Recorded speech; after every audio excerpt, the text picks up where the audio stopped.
അതെ, ഒരു മിനിറ്റ്. നിങ്ങൾ ഓണം എങ്ങനെ ഉണ്ടായിരുന്നു? ഞങ്ങൾ ഓണം നല്ല അടിപൊളി ഓണായിരുന്നു കേട്ടോ. അപ്പൊ പിന്നെ അത് ഞാൻ നിങ്ങളുടെ അടുത്ത് ഷെയർ ചെയ്തില്ലെങ്കിൽ മോശമായി പോയില്ലേ? എന്നാ പിന്നെ തിരുവോണത്തിന്റെ മാത്രം ഉത്രാടത്തിന്റെ അന്ന് വൈകുന്നേരം തൊട്ടുള്ള സംഭവങ്ങൾ അങ്ങോട്ട് ഷെയർ ചെയ്യാൻ വിചാരിച്ചു. അതെ, ഈ പൂക്കളുടെ എന്ന് വെച്ചാൽ എന്താ നിസ്സാര പരിപാടിയാന്ന് വിചാരം? അതിന്റെ അളവും കാര്യങ്ങളൊക്കെ കറക്റ്റ് ആയിരിക്കണം എന്നാണ് ഹസ്ബൻഡിനോട് പറഞ്ഞത്. ഓക്കെ, അപ്പം പിന്നെ അവിടെ നമുക്ക് പ്രത്യേകിച്ച് റോളൊന്നും ഇല്ലാന്ന് മനസ്സിലാക്കിയ സ്ഥിതിക്ക് മെല്ലെ നമ്മൾ അടുത്ത പരിപാടിയിലേക്ക് എടുക്കാം. പൂ എരിഞ്ഞു കൊടുക്കാം. അതാകുമ്പോൾ ആർക്കും ഒരു ഉപദ്രവമില്ലാതെ ഞാൻ എൻ്റെ പണി അവിടെ സൈഡിൽ നിർത്തോളും. ഇതൊക്കെ ഒരു വൈബാണെങ്കിലും ഞാനിങ്ങനെ ആലോചിച്ചു, വർഷങ്ങൾക്ക് മുമ്പ് മഹാബലിനെ വാമനം ചവിട്ടി താഴ്ത്തിയതിനെ കൊണ്ടാണല്ലോ നമുക്ക് ഈ 10 ദിവസത്തെ ലീവും പിന്നെ പോരാത്തതിന് നമുക്ക് ഈ ഓണം ആഘോഷിക്കാനൊക്കെ പറ്റണത്. എന്താല്ലേ, നാലെങ്ങനെയായിരിക്കൂലേ ഒറ്റയടിക്ക് ഒരു മനുഷ്യനെ നേരെ അങ്ങോട്ട് ഭൂമിയിലേക്ക് താത്തിയത്? മഹാബലിക്ക് പിന്നെ എന്താണാവോ സംഭവിച്ചിട്ടുണ്ടാവുക? ഇനിയിപ്പോൾ ഒന്നും പറഞ്ഞിട്ട് കാര്യമില്ല, സംഭവിക്കാനുള്ളതൊക്കെ സംഭവിച്ചു. ഇനി നമുക്ക് ഏതായാലും ഓണം അടിച്ചു പൊളിക്കാം. അപ്പോൾ നമ്മൾ കലവറയിലേക്ക് നോക്കാം. കലവറയിൽ നോക്കുന്ന സമയത്ത് അച്ഛൻ നല്ല തകൃതിയായി ക്യാരറ്റ് അരിഞ്ഞുകൊണ്ടിരിക്കുകയാണ്. അതായത് അവിയിലേക്കും സാമ്പാറിലേക്കും ഉപ്പേരിക്കും എല്ലാ കഷ്ണങ്ങളും തലേ ദിവസം രാത്രി തന്നെ അരിഞ്ഞു വെച്ചിട്ടുണ്ടായിരുന്നു.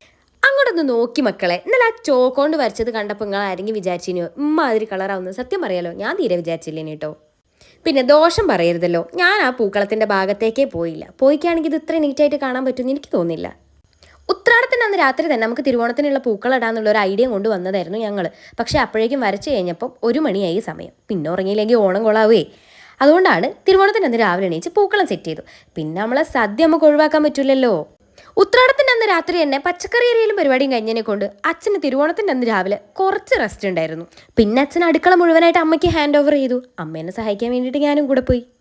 ഈ പ്രാവശ്യത്തോളം ഞങ്ങൾ പ്രതീക്ഷിച്ചതിനേക്കാളും അടിപൊളിയായിരുന്നു കേട്ടോ. എൻ്റെ ഓഫീസിലുള്ള കൊലീഗ്സും ഞങ്ങൾ കുറച്ച് നെയ്ബേഴ്സും പിന്നെ എൻ്റെ വേറെ ഫ്രണ്ടും ഹസ്ബൻഡും അങ്ങനെ എല്ലാവരും കൂടി ആയിട്ട് അടിപൊളിയായി. ഇതൊക്കെ ഉണ്ടാക്കി കഴിഞ്ഞപ്പോൾ കുറച്ച് സമാധാനം ഉണ്ടെങ്കിലും ഉണ്ടാക്കുന്ന സമയത്ത് ഭയങ്കര ടെൻഷനായിരുന്നു. അതായത് എപ്പോഴാണെങ്കിലും എന്തെങ്കിലും ഒരു പരിപാടി ഉണ്ടാകുന്ന സമയത്ത് അറിഞ്ഞുകൊണ്ട് എന്തെങ്കിലുമൊക്കെ മണ്ടത്തരങ്ങൾ കാണിക്കാറുണ്ട്.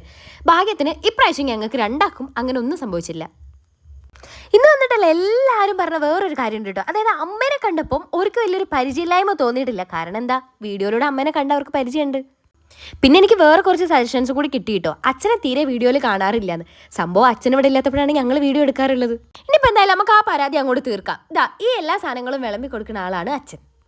ഇവരെല്ലാവരും വന്നപ്പം ഒരുപാട് സന്തോഷം തോന്നി. അങ്ങനെ എല്ലാവരും പോയി കഴിഞ്ഞതിന് ശേഷം ഞാനും അമ്മ എന്ത് ചെയ്തു, വെറും ഫോട്ടോ എടുക്കാൻ വേണ്ടി മാത്രം സെറ്റ് സാരിയൊക്കെ കൊടുത്ത് പൂക്കളത്തിൻ്റെ അടുത്ത് പോയിരുന്നു. ഞങ്ങൾ ഫുൾ തിരക്കിലായിരുന്നേ. ഞങ്ങൾക്ക് ഇതിൻ്റെ ഇടയിൽ ഫോട്ടോ എടുക്കാനും വീഡിയോ എടുക്കാനും ഒന്നും സമയം കിട്ടിയില്ല. അങ്ങനെ ഞങ്ങൾ എടുത്ത കുറച്ച് ഫോട്ടോസാണ് നിങ്ങളിപ്പോൾ കണ്ടുകൊണ്ടിരിക്കുന്നത്. ഗിഫ്റ്റ് ഞാൻ ലാസ്റ്റ് കാണിച്ചു തരാം കേട്ടോ. എൻ്റെ ഓണം സ്റ്റോറി ഇത്രയൊക്കെ ഉള്ളൂ. നിങ്ങൾ ഓണം എങ്ങനെ ഉണ്ടായിരുന്നു എന്നുള്ളത് കാണാൻ വെയിറ്റിംഗ് ആണ് കേട്ടോ. ഇതൊക്കെ ഞാൻ ഒട്ടും പ്രതീക്ഷിക്കാതെ എനിക്ക് കിട്ടിയ ഗിഫ്റ്റുകളാണ് കേട്ടോ. അപ്പോൾ ഓണത്തിന് ഇരട്ടി സന്തോഷമായി. അപ്പോൾ നമ്മൾ ഓണം സ്റ്റോറി ഇത്രയേ ഉള്ളൂ. ഇഷ്ടമായെങ്കിൽ സബ്സ്ക്രൈബ് ചെയ്ത് കൂടെ കൂടണേ. അടുത്ത വീഡിയോ ആയിട്ട് വീണ്ടും കാണാം.